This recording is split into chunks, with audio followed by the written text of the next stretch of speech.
Módulo 3: Estrutura normativa e informações valiosas. Pensamento baseado em risco. High Risk Mindset. Risco é um conceito que permeia todos os aspectos de nossa vida. Relativamente, o conceito, a fala mais popular sobre o risco é que ele é o efeito da incerteza. Algumas variáveis, eles influenciam em nossas decisões para enfrentar ou decidir sobre os riscos. E essas variáveis se relacionam à percepção de riscos que nós temos, aos valores, ao nosso conhecimento, à nossa experiência, o nosso momento atual, inclusive a informação disponível. Nesse desenho, lado, trago um exemplo clássico, bem simples, sobre uma questão de risco. Então, você vê aqui um sujeito, aqui ele sabe que ele tem um risco, ele tem um risco é alto, porque a probabilidade com relação ao impacto é muito grande.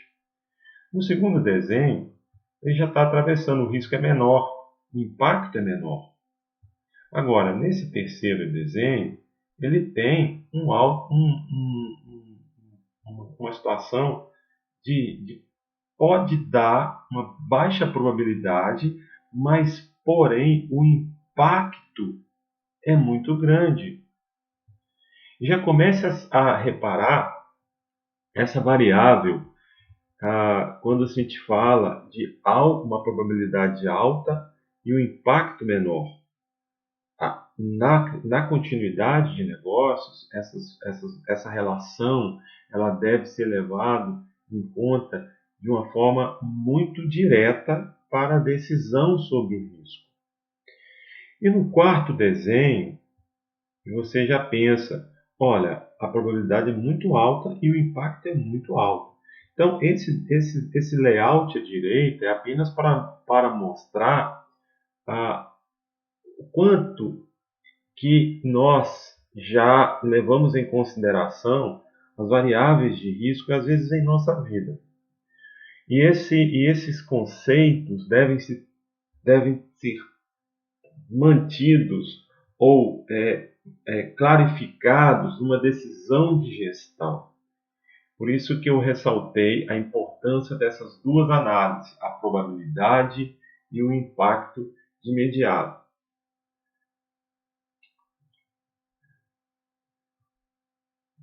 Continuando sobre a questão do pensamento baseado em risco, nesse primeiro desenho você tem o fator de risco.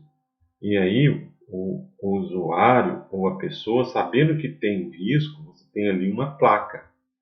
E sabendo que o risco está controlado, aí existem várias placas. Olha. Então, você se questiona, ou seja, essas questões elas se relacionam para controlar. Então, ter contato com o fator de risco por meio dos sentidos, ouvir, tocar, ver, cheirar, sentir o gosto, interpretar essa informação e então decidir o que fazer. A comparação entre apetite ao risco e nível de risco e tolerância ao risco é que o apetite é a quantidade de risco que alguém está disposto a tomar para alcançar os seus objetivos. Então, na comparação de tolerância ao risco, que é quanto risco você pode ter, o nível de risco, quanto risco eu tenho, e o apetite, quanto risco eu quero ter. Então, quanto maior o apetite, maior você vai ter uma situação de probabilidade. Nesse layout, eu estabeleço algumas variáveis e informações bem típicas para definir, para o gerenciamento que vai de encontro à decisão sobre a questão de risco. Então, identificar, analisar, avaliar e tratar risco com base em critérios que levem em conta o apetite ao risco e a tolerância ao risco. Então aqui eu estou colocando o risco, que é a medida de probabilidade, versus a consequência. Nessa combinação, você chega-se a, a um encontro de valores onde você pode definir quanto risco você tem ou um critério que possa ser tomado em conta. Então, por exemplo, no caso do verde, você tem o critério de ser baixo, aceitar ou não tratar. No caso do amarelo, você tem o critério de um risco médio, decisão de tratar. No caso do risco alto, critério, você tem a obrigação de tratar. Aqui eu coloco alguns exemplos, uma escala de probabilidade, improvável, remota, ocasional, provável, frequente. E aqui eu coloco uma escala de consequência: desprezível, marginal, crítica e catastrófica. São questões, bem como eu ressaltei anteriormente, bem típicas, mas não necessariamente você deve usar o que está aqui na tela, no slide. Essas informações é só para clarificar a questão do pensamento baseado em risco e a forma que pode ser mantida para tratar ou decidir o risco relacionado às suas decisões. E aqui eu estou levando em consideração a probabilidade e a consequência. No caso dos riscos, quanto à identificação e controle, normalmente se usa o brainstorm, um levantamento detalhado, a reunião de equipe, lições aprendidas, e os controles podem ser FMEA, um diagrama de causa e efeito, simulações, um GUT, que é a gravidade, urgência e tendência. Como eu mostrei também anteriormente, probabilidade, consequência, probabilidade, impacto, são questões que possam ser determinadas para controlar os riscos. São ferramentas, mas, de qualquer forma, o que vale é entender a princípio o quanto o risco ele vai ser impactar na nossa decisão com relação às ações a serem tomadas.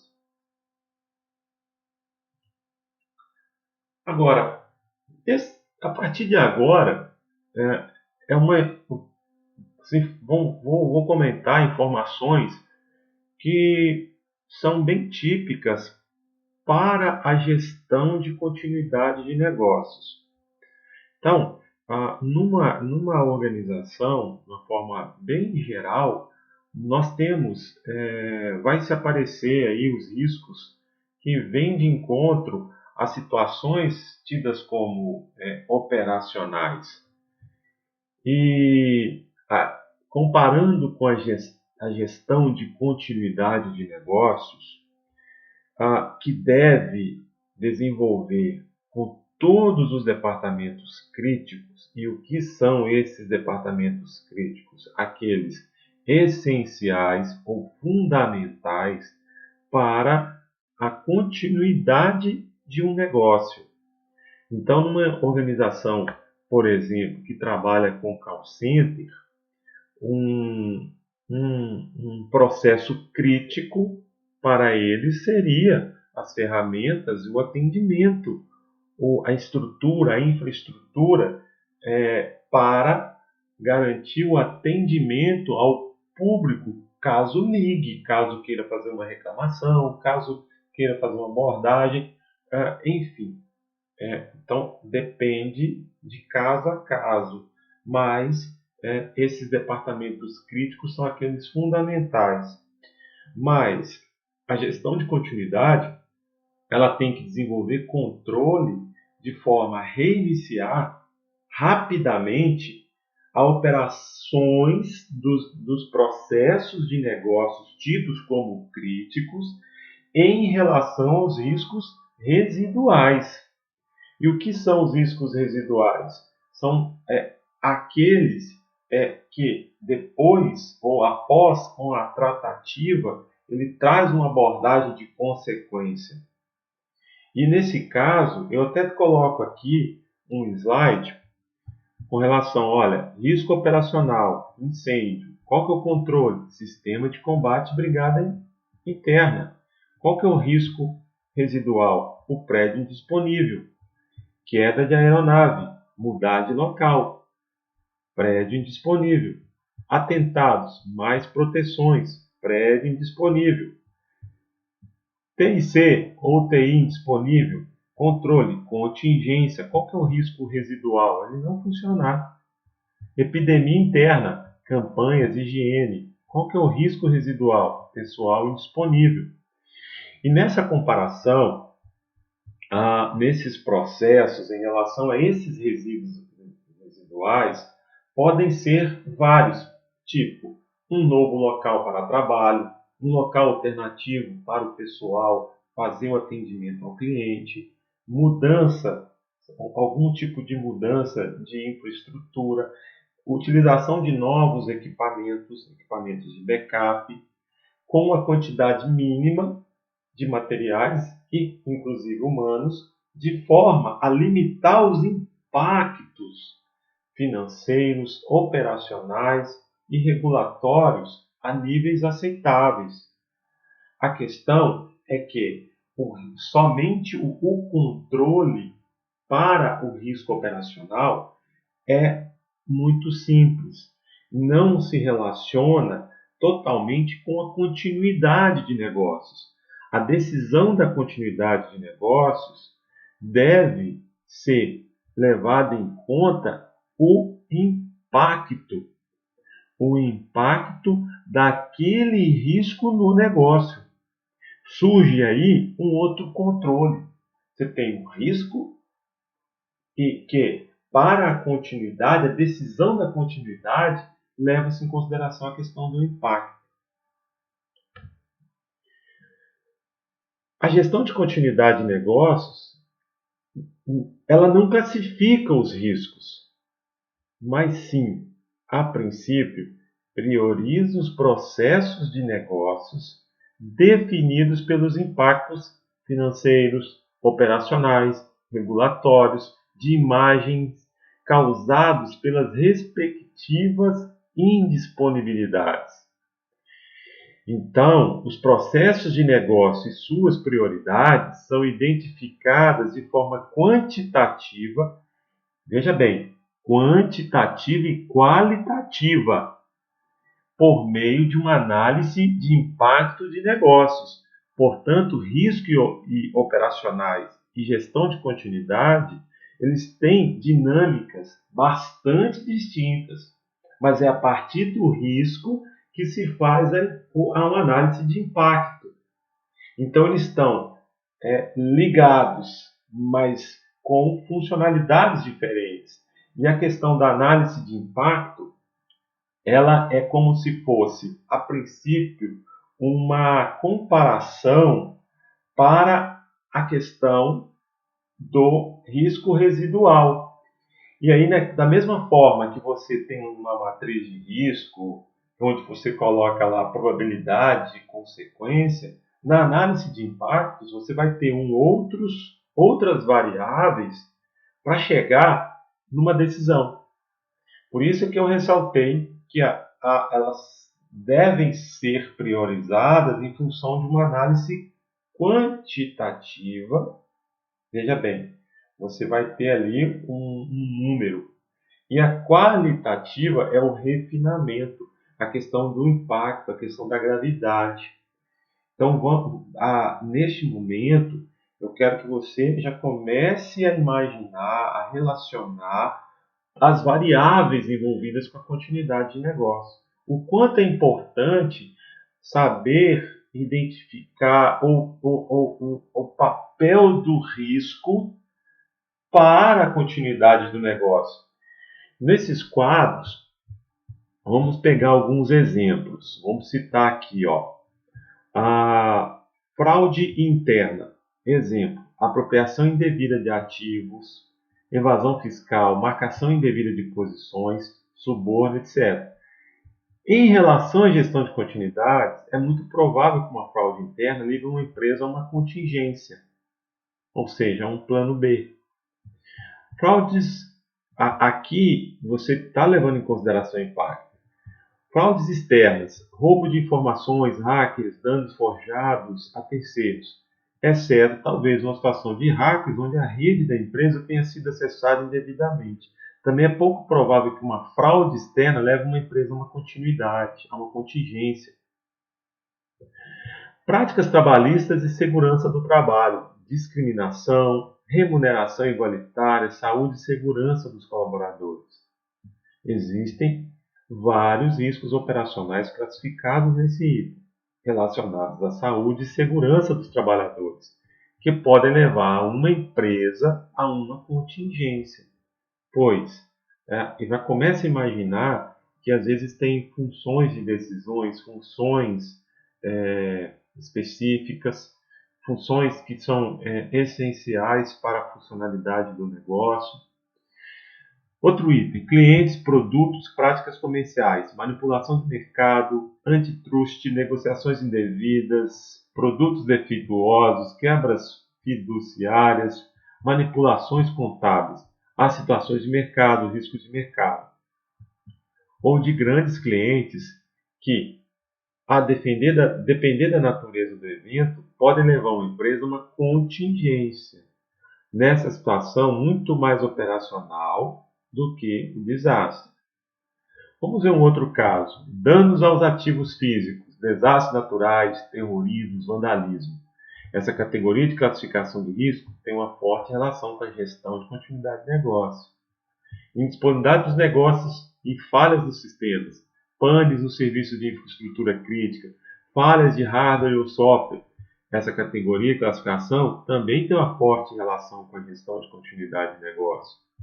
Execução, entrega e gestão de processo, erro de digitação, erro contábil, falha de relatório regulatório, negligência com ativos de terceiros. Pouco provável que erros operacionais dessa classificação levem uma empresa a uma contingência, exceto em erros que levem a outros eventos como explosões, incêndios, panes em TI, etc. Então, o que eu quero mostrar para você a fundamentação do risco e do impacto e automaticamente a relação desse impacto para a continuidade. O resultado da análise do impacto está para a continuidade do negócio, assim como a continuidade do negócio está para a análise de impacto do negócio.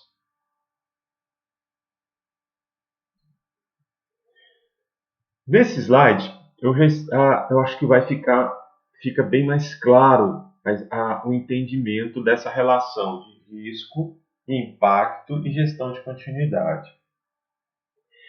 Enquanto os riscos operacionais devem ser reavaliados em períodos de tempo relativamente longos, de 6 meses a 1 ano, que é bem comum ser dessa forma, as informações que constam nos planos de contingência devem ser atualizados, validadas e testadas sistematicamente. Quando ressalta sistematicamente, significa que você tem que ter um critério para isso. Tem que determinar prazo, responsabilidade, o controle da informação documentada, a avaliação desse teste, dessa validação, de forma a refletir na infraestrutura de contingência todas as alterações que ocorreram no dia a dia da empresa, mitigando o aumento do risco residual decorrente da utilização de informações inconsistentes ou desatualizadas. Isso significa que o plano de contingência ele precisa estar sempre atualizado. Ele é um documento de uma extrema importância para o sistema de gestão de continuidade do negócio. Então, já estou fazendo introdução à continuidade do negócio. Não adianta você ter riscos atualizados e você não se preparar para que a lidar com os impactos desses riscos caso se materializem. Por isso existem os planos de contingência. As empresas elas ainda buscam a melhor forma de integrar as áreas de riscos operacionais e continuidade de negócio. Isso é uma questão porque há sempre muita dúvida. Eu tenho observado muita gente, muitos comentários falando sobre continuidade de negócios, mas uma pouca relação ou entendimento apropriado para a continuidade do negócio. Então, conceitualmente, a área de risco operacional deve monitorar os riscos, seus controles, seus processos de gestão e reportar riscos, os controles e o risco residual. Agora, o risco residual, quando não aceito, ele deve ser tratado pela responsável pela continuidade do negócio, que poderá utilizar de uma maneira holística, ou seja, abrangente, para identificar novos riscos que tenham ocorrido ou venham a ocorrer numa resposta a incidentes. Teste de contingência é uma forma desse responsável ou essa área aplicar ações ou planos de ações que venham a clarificar um melhor impacto e uma aceitabilidade. Nesse modo colaborativo, de maneira com relação à melhoria contínua, a empresa vai aperfeiçoar os recursos materiais, humanos, aumentar a eficácia desses riscos operacionais, estabelecer outras ações que inclusive vão abordar aqueles riscos operacionais e aumentar a resiliência operacional em situações de graves indisponibilidades.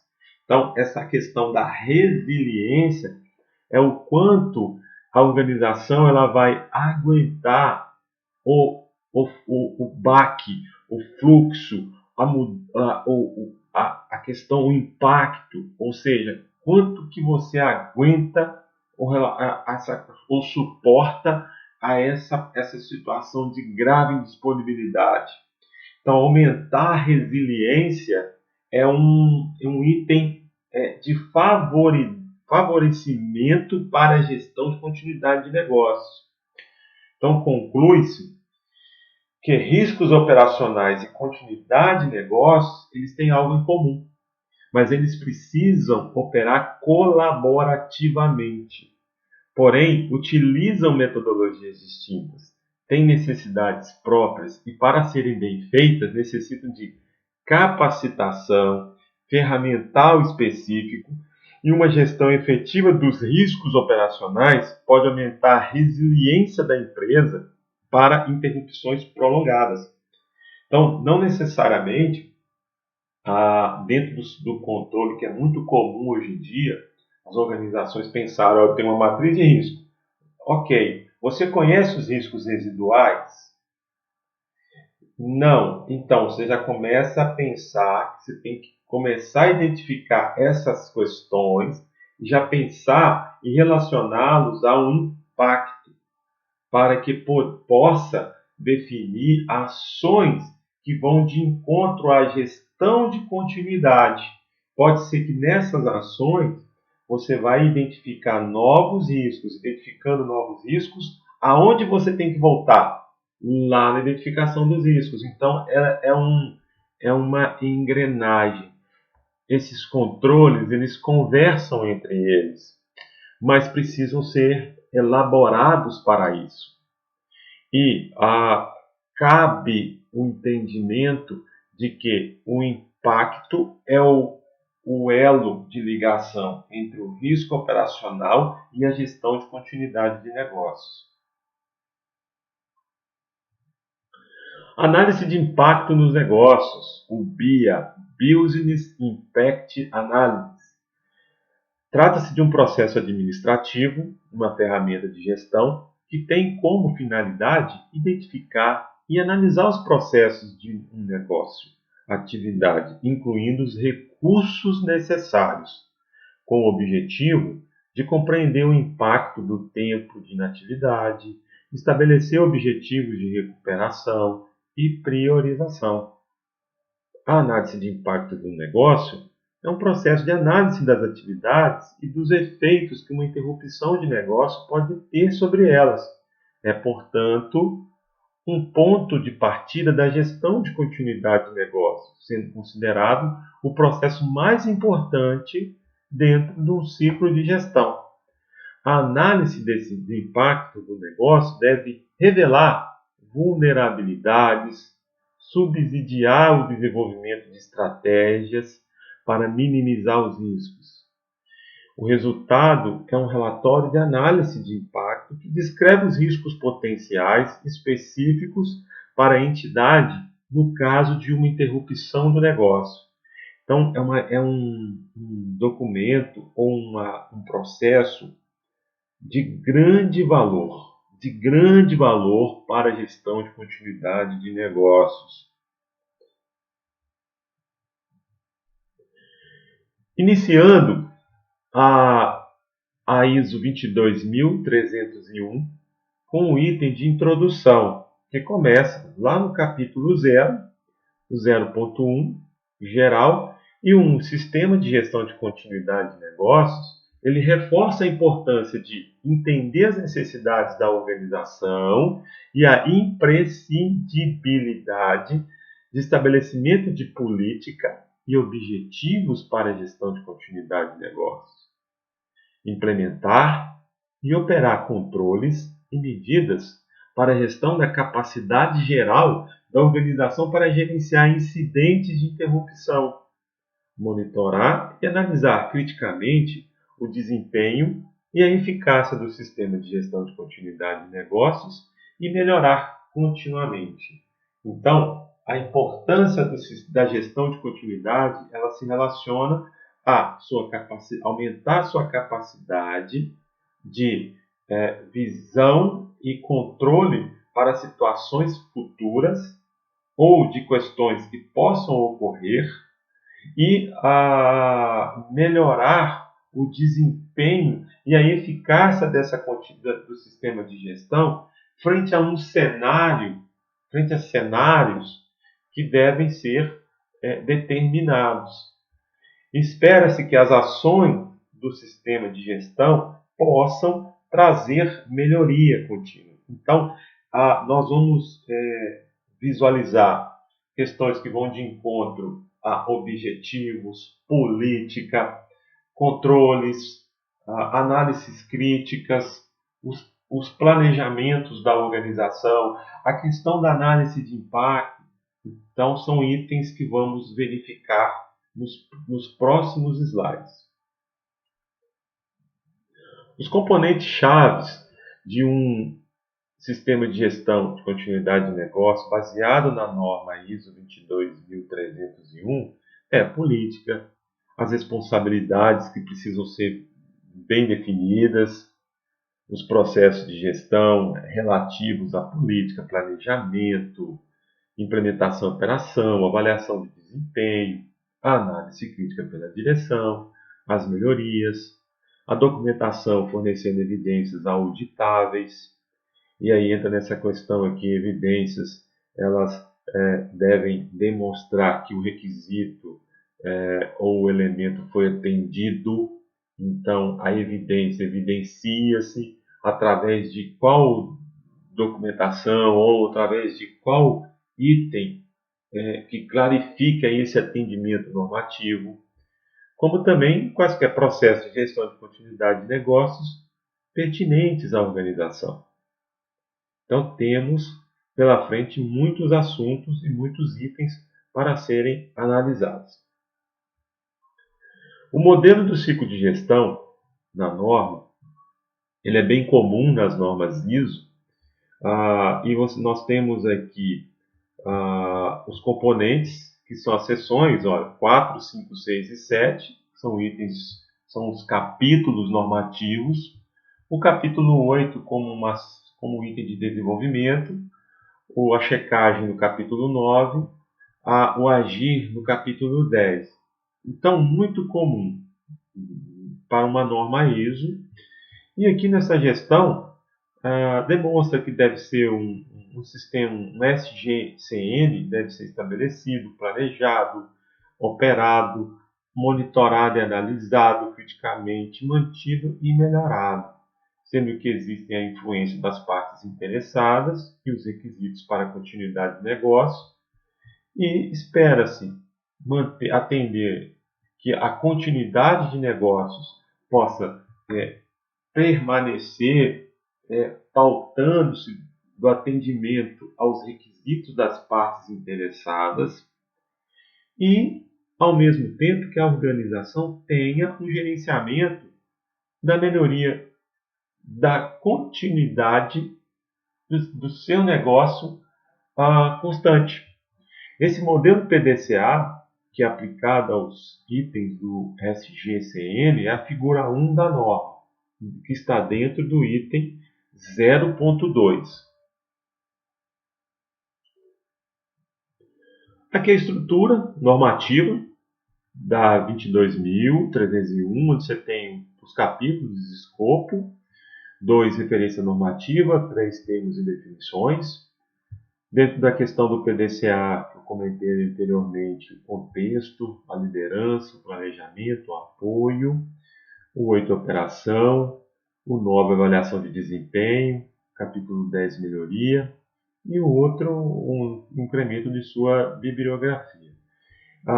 Esse layout trata do sistema propriamente dito, com relação à divisão e clarificação dos capítulos dentro de uma visão de PDCA.